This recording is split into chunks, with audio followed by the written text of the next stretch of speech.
I got some good news, folks. I was driving around out at the farm and saw this gigantic bird down by the pond, and I thought, oh wow, the time has finally come that a bald eagle visited the pond. So don't get me wrong, I love all the other animals that have came and made the pond a new home, but how cool is it seeing a bald eagle come do a little fishing at a pond that you built? And eagles are pretty common in some areas, but in Alabama we only have around 150 of them. So I'm hoping that this one and another one, because they usually live in pairs, live somewhere around the pond area and are going to start coming back to visit us. And I know one of the primary things they eat is fish, but I don't think they're as bad as osprey when it comes to them diving in and catching fish like our largemouth bass.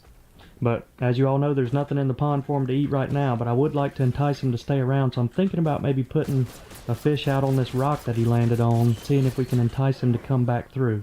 If any of you folks have eagles that come around your property, let me know what it is they like to eat. Come on, bro. But you know we name all of the animals that show up to the pond, so leave your comments down below on what you think we should name the eagle.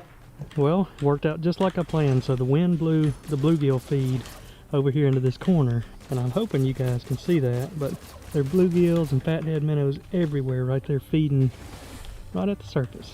So even though these pellets are too big for the fish right now, they'll keep pecking away at them until they eat the whole thing.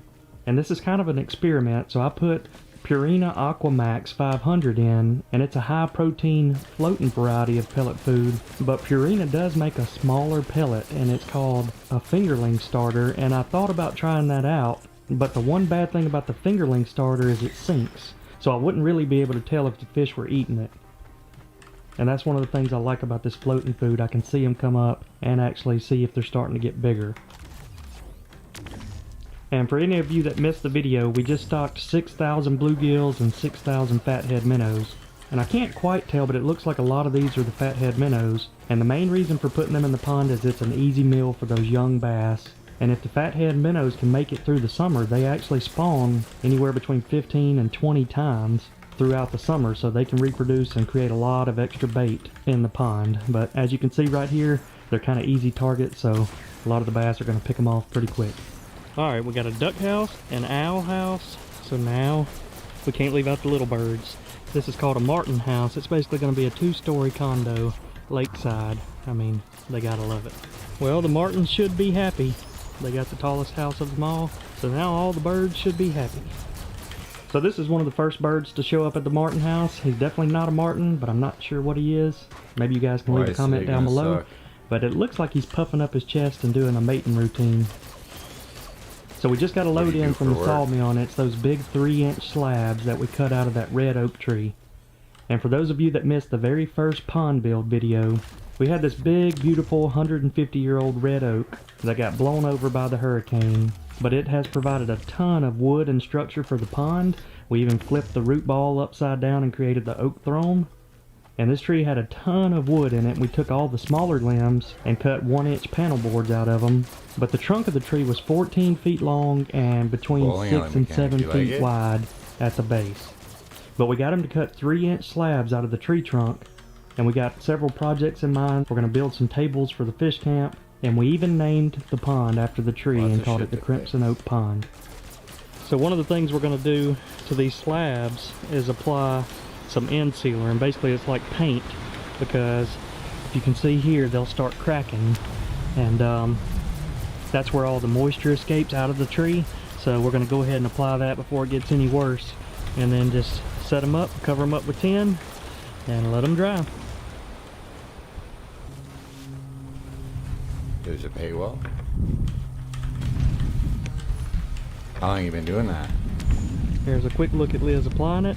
And folks, we're going to use some of this wood to make some tables for the fishing cabin, but we're going to have a lot of slabs left over, so leave some ideas down below of anything else you think we should make out of it. We're kind of thinking about doing a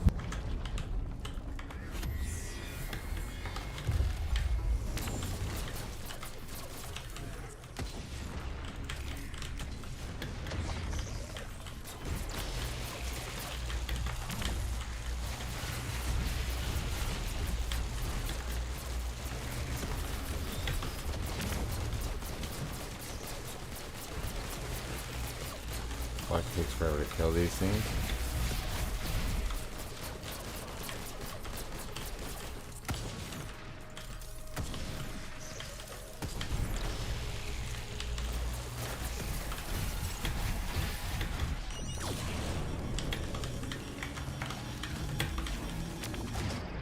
Dead.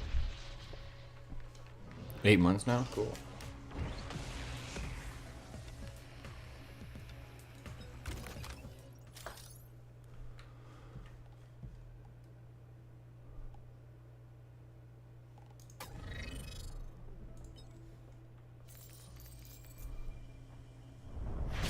An addictions counselor, lots of burnout with that, but that's cool.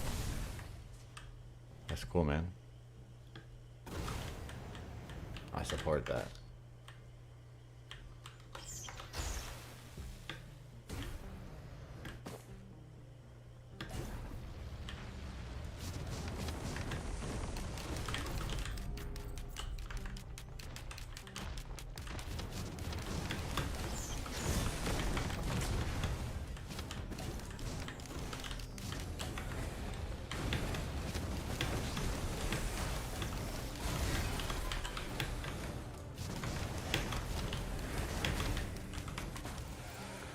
Six years clean, good stuff, bro. Good stuff. Well, then you can definitely help some people.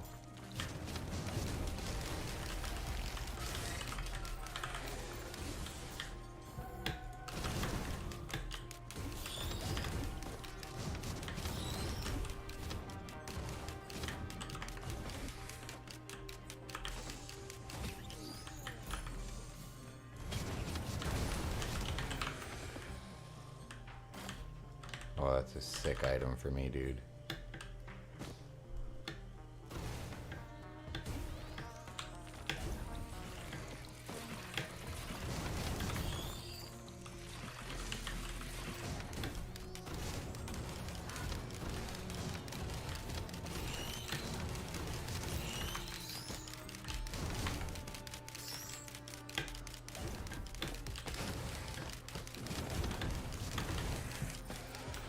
Bro, it's doing so much damage.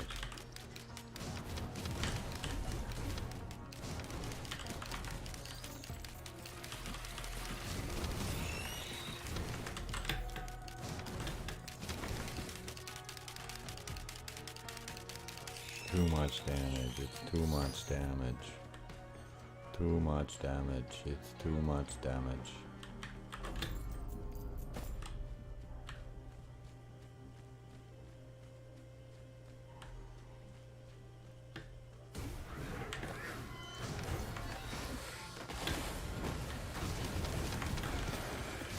Don't kill me, dude.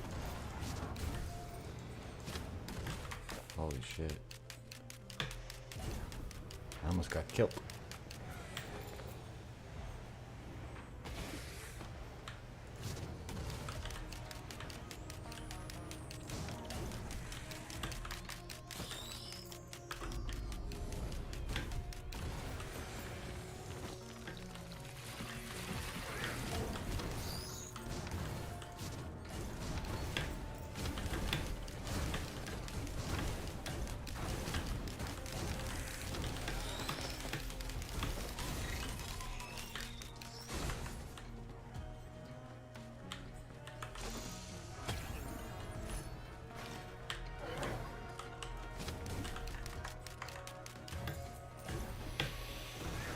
That's a good item for me, bro.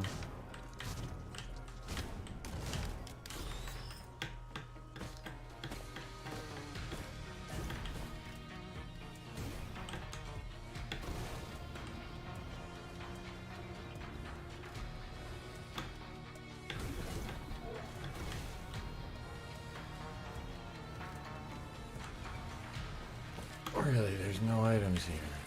Really? Oh, there's one, but I don't want that.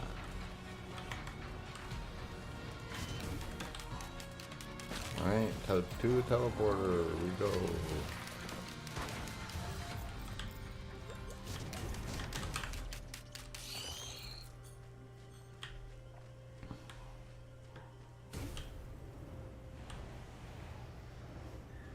I'm down, bro. You just hit me up. I would gladly take you.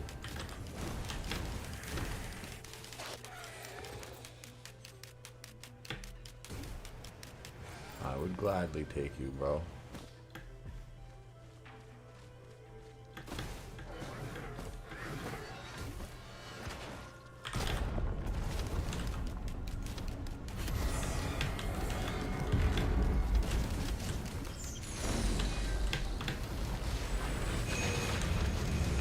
Uh-oh, we're dead. We're dead. Rip.